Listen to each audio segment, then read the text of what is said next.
decided to come to the mountains of Virginia from the Piedmont of North Carolina is because they were trying to put a pipeline. Colonial Company was trying to put a pipeline through our back field. And so that's part of what brought me here to these mountains. I called it my natural habitat, even though I was not born here. And I know you're all here to hear a little bit about what we know. So here's what we know. There's a lot we don't know.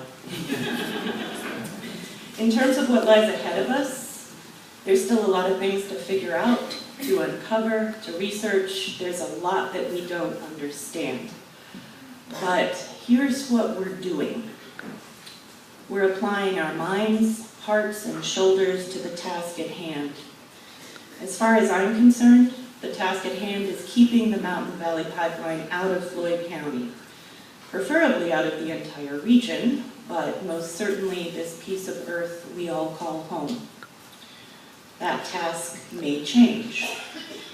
There are still those who see this as inevitable.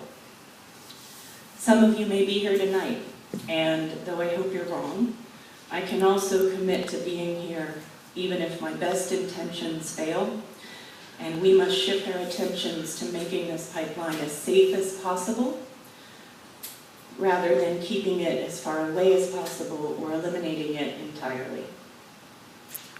We've gathered some of the most sharply focused minds in this county to assist with research, strategy, and organization.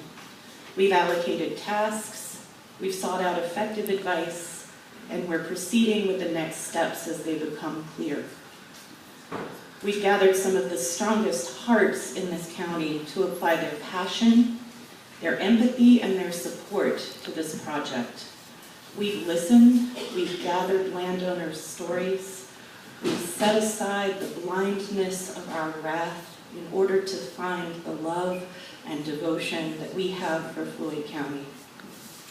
We've gathered some of the people who are willing to do the work, to wake up with it and fall asleep with it, and interrupt family dinners for phone calls from allies and reports about new pieces of information or questions from the media. We've applied our skill sets as they stand, and we've studied all the parts that are unfamiliar. We've been willing to learn, to examine, to educate ourselves in whatever way we're able to, and we are here tonight to share what we can with you. I'd like to take just a moment to explain how this came into being. On July 9th, Bill Kaverick, who is not here tonight, but was very much at the heart of the genesis of Citizens Preserving Floyd County, posted a link to an article about the Mountain Valley Pipeline in the Floyd group on Facebook. CPFC sprang into life on July 10th. A Facebook page was created, and within 24 hours, we had a website and over 100 followers.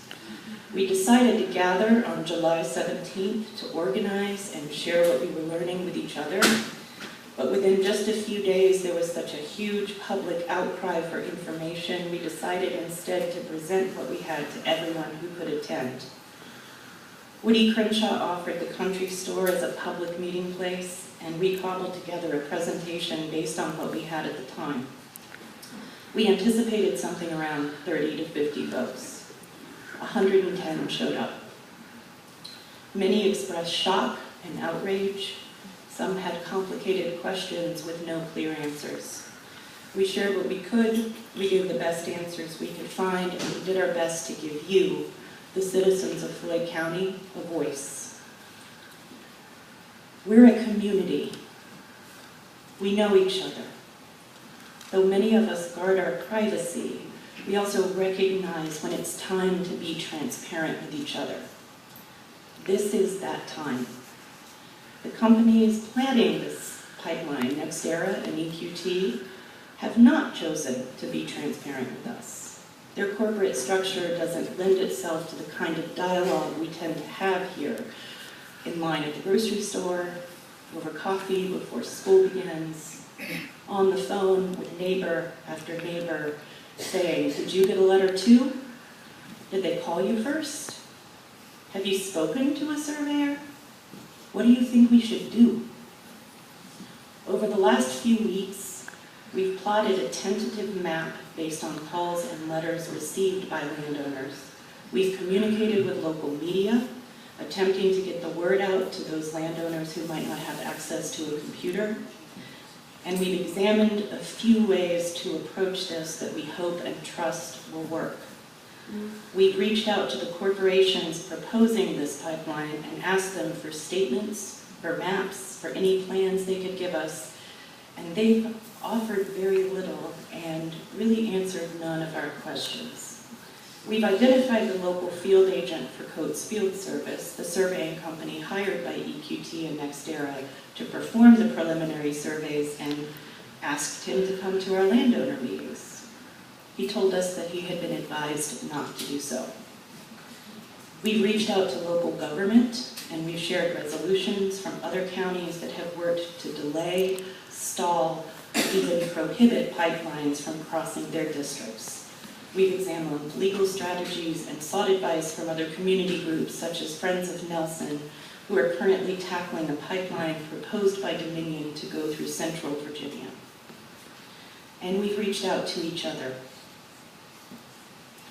I was explaining these companies to my daughter a few days ago, the links to all the other energy companies, the PR spin of NextEra and its definition of clean nuclear energy, EQT and their flat-out refusal to speak honestly to anyone so far about their plans and their investors and their maps, the corruption of big business, corporate greed, and the assumptions of power when there's so much money involved. But we're stronger, Mom, she said. Community is stronger than corporations. I am so grateful that she has grown up in a community that is strong enough for her to believe that.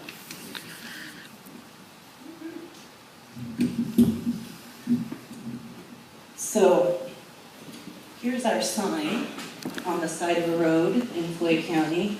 There's a whole bunch of these out in the lobby, and I'd also like to encourage all of those creative folks in Floyd to make their own signs as we go along. It's a great way to contribute and participate. And this is the construction of a 42-inch pipeline. I think the school buses especially give you a really good idea of scale. This is the size of the pipeline that is being proposed to go through Floyd right now. And that's a pretty wide swath.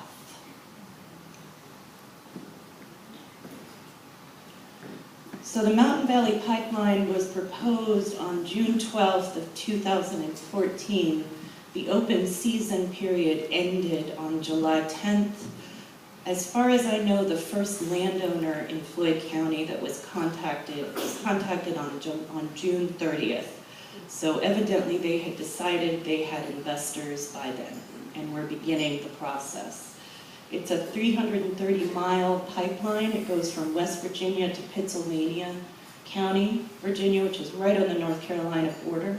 The partners are EQT and NextEra, and the purpose is to bring fracked gas